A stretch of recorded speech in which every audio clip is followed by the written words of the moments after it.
جب 3 رمضان کی شب تھی، رمضان کی تیسری شب تھی، منگل کی شب، اس رات امی نے مجھ سے کہا تھا زینب میرے قریب آؤ۔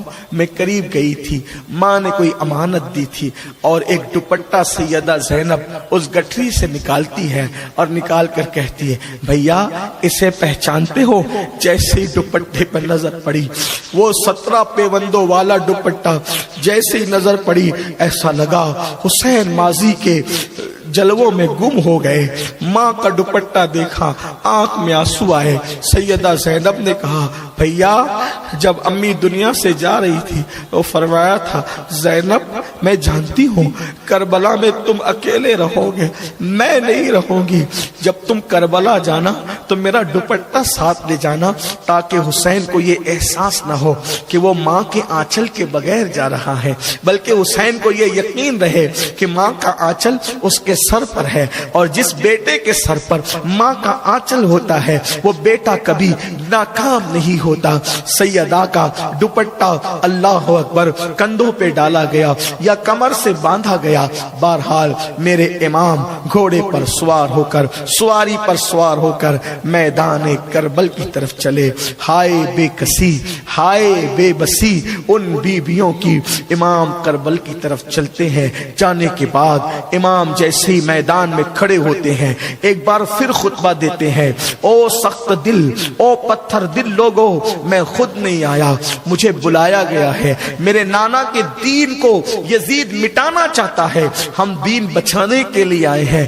امام نے فرمایا تم مجھے نہیں پہچانتے؟ بتاؤ کیا میری امی فاطمہ نہیں ہے؟ میری ماں فاطمہ وہ ہے کہ جب قیامت کے دن میری امی پل صراط سے گزرے گی تو 70,000 حوروں کے جھرمٹ میں ہوگی اور اعلان کیا جائے گا کہ محشر والوں نظریں جھکا لو، فاطمہ بنت محمد پل صراط سے گزرتی ہے، بتاؤ وہ کون ہے؟ وہ میری ماں ہے، میرے بابا فاتح خیبر ہے، خاتم الولایت ہے، میرے نانا محمد الرسول اللہ ہے جن کا تم کلمہ پڑھتے ہو۔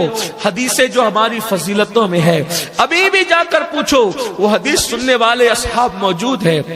دیکھو میرے خون سے اپنے ہاتھوں کو رنگین نہ کرو، میرے خون میں اپنے ہاتھوں کو نہ ڈبونا، ورنہ میرے نانا کی شفاعت تمہیں نصیب نہیں ہوگی، تم میرے بعد تم میں پھوٹ پڑ جائے گی، تم میرے بعد منتشر ہو جاؤ گے، بہت اللہ تم سے انتقام لے گا، تمہیں سکون نہیں ملے گا، تم برباد ہو جاؤ گے، تم تباہ ہو جاؤ گے۔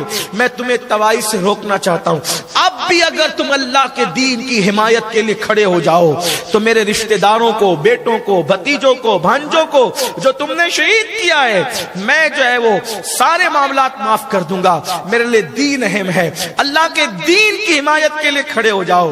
یہ سب سنتے کہہ رہے تھے تو لشکر کے بہت سارے لشکری رونے لگے۔ جب دیکھا کہ امام حسین کے خطبے کا اثر ہو رہا ہے تو شمر نے کہا حسین خطاب کا وقت نہیں، یا تو لڑو یا تو بیعت کرو۔ امام نے فرمایا واللہ میں کبھی اس فاسق و فاجر کے ہاتھ پر بیعت نہیں کر سکتا، اللہ کے دین کو خطرے میں نہیں ڈال سکتا جان بچانے کے لیے۔ اس کے بعد پھر امام نے فرمایا پھر لاؤ، اب اپنے میرے مقابلے میں جس کو لا سکتے ہو لاؤ۔ آپ تاریخ کربلا اٹھا کر کے پڑھے تو آپ کو پتہ چلے گا، دوست دشمن جس نے بھی تاریخ لکھی ہے، جب امام نے فرمایا میرے مقابلے میں کس کو بھیجتے ہو بھیجو، ان لوگوں نے بچا کر رکھے تھے وہ پہلوان، وہ طاقتور لوگ، لیکن جب امام کے مقابلے میں آنے کی بات آئی کوئی ہمت نہیں کرتا تھا، اور جب امام کے مقابلے میں ابھارا گیا کہ جاؤ یزید تمہیں انعام دے گا، یہ ہوگا وہ ہوگا، تو چند قسمت آزمائی کے لیے آئے، ذوالفقار حیدری لہرایا اور شیر خدا کے شیر نے ایک ایک وار میں 2 ٹکڑے کیے، اور اس کے بعد کوئی آنے کی ہمت نہیں کرتا تھا۔ امام مقابلے کے لیے آگے بڑھے، 3 دن کے پیاسے تھے پھر بھی بفرے ہوئے شیر کی طرح حملہ کرتے تھے۔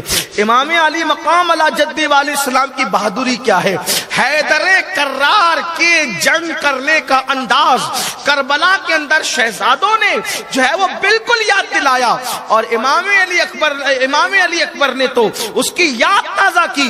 لیکن علی اکبر کے بھی باپ تھے امام حسین، جب آپ کی تلوار چلی، ذوالفقار حیدری چلی تو گیدڑ کی طرح بھاگتے تھے۔ اللہ اکبر، اشقیاء کی فوج سے لوگ اور گاجن مولی کی طرح جو ہے وہ سر کٹتے تھے، یہ حالات تھے۔ لیکن جس وقت ان ظالموں نے دیکھا کہ 3 دن کا پیاسا حسین اللہ اکبر مقابلے پر ہے، ذوالفقار حیدری سروں کو گردنوں کو کاٹ رہی ہے، تو ظالموں نے کہا ایک کام کرو، اس طریقے سے ایک ایک مقابلے کے لیے نہ جاؤ، چاروں طرف سے حسین کو گھیر لو۔ اللہ اکبر، چاروں طرف سے امام علی مقام کو گھیر لیا، سیدہ کا لال چاروں طرف سے گھر گیا، بلکہ یوں کہہ لیں کہ سیدہ کا چاند اللہ اکبر گہنا گیا، اور یہ کیفیت ہوئی اللہ اللہ، روحیں عالم بالا کی طرف بلکنے لگی، روحوں کی دنیا زیر و زبر ہونے لگی، آسمان تھرا گیا، زمین کا سینہ دہل گیا۔ اللہ اکبر، سیدہ کے لال کو چاروں طرف سے گھیر لیا گیا۔ 33 جو ہے وہ زخم تھے، 33 زخم تھے نیزوں کے، 34 گھاؤں تھے تلواروں کے، اور تیروں کا حال تو یہ تھا کہ جسم کا کوئی ایسی جگہ ہو جو تیروں سے خالی ہو۔ اللہ اللہ، ہر طرف سے تیر ہی تیر تھے۔ ایک ظالم کا تیر امام حسین کی پیشانی کی طرف آیا اور پیشانی کو چیر گیا۔ امام علی مقام پر گشی کی کیفیت طاری ہو گئی، گویا کہ غیب سے ندا آئی، اے حوران بہشت اب سنگھار کر لو، جنت سنوار لی جائے۔ اللہ اللہ، میٹھے ٹھنڈے پانی کو جو ہے وہ آراستہ کر دیا جائے۔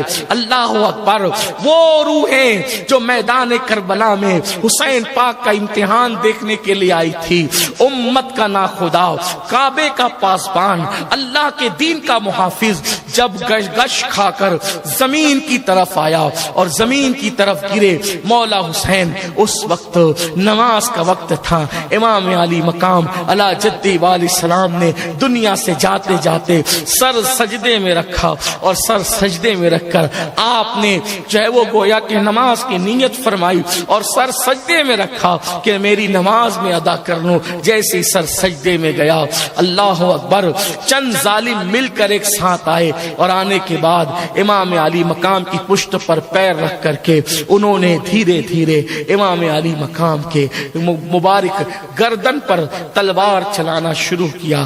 بالآخر امام عرش مقام، امام علی مقام علی جد والی السلام، راکب دوش پیمبر، جس کو حضور کندھوں پہ بٹھاتے تھے، جن کے لیے سجدے طویل کر لیتے تھے، جس کے لیے خطبہ چھوڑ کر منبر سے اتر گئے، آج اسی حسین کو زمین پر ڈال دیا گیا۔ سجدے کی حالت میں امام علی مقام کو شہید کر دیا گیا۔ شہادت جو سرخ جوڑا پہن کر کے منتظر تھی، وہ دوڑ کر آئی اور امام علی مقام سے لپٹ گئی۔ 10ویں محرم ہے، جمعہ کا دن ہے، جو ظہر جمعہ کا وقت ہے، امام علی مقام شہید ہوتے ہیں۔ انا للہ و انا الیہ راجعون۔ امام علی مقام کی شہادت ہو جاتی ہے، اور سیدہ کا لال جام شہادت نوش کر جاتا۔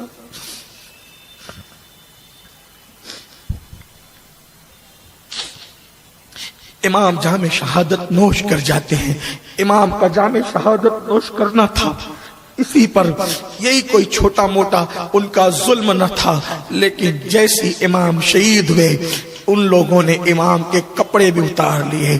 کپڑے اتارنے کے بعد انہوں نے 10 گھوڑ سواروں کو امام کے لاشیں پر مقرر کیا، اور گھوڑوں کی ٹاپ سے امام حسین کے جسم کو کچلا انہوں نے۔ اور باقی یہ اتنا کرنے کے بعد حال یہ ہوا کہ مزید پھر جتنے شہداء تھے جن کی لاشیں خیموں میں پڑی تھی، انہوں نے خیمے کی طرف حملہ کیا، اور جب خیمے کی طرف حملہ کیا تو وہ لاشیں اٹھا کر کے انہوں نے گردنیں کاٹنی شروع کی۔ بیبیاں تڑپتی رہی، بیبیاں بلکتی رہی، آہو بکا کرتی رہی، کون فریاد سننے والا تھا؟ اس جنگلوں بیابان میں دور دور تک کوئی بستی تھی نہ کوئی غمگسار تھا. اللہ اکبر. نازوں کے پالوں کے سامنے گردنیں کٹ رہی تھی, لاشوں کو پامال کیا جا رہا تھا, لاشوں پہ گھوڑے دوڑ رہے تھے, خیمے کو آگ لگ گئی تھی, خیمے جلا دیے گئے تھے.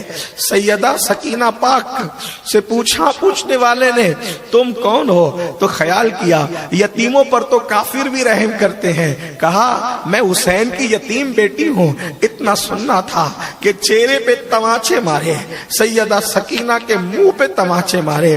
ہائے ہائے, جو پھولوں کی سہج پر چلنے والی شہزادیاں تھی آج ان کے چہرے پہ تماچے پڑ رہے تھے. اللہ اکبر. زیورات چھینے, کان کی بالیاں بھی نہ رہنے دی, حتیٰ کہ دوپٹے تک چھین لیے. اللہ اکبر.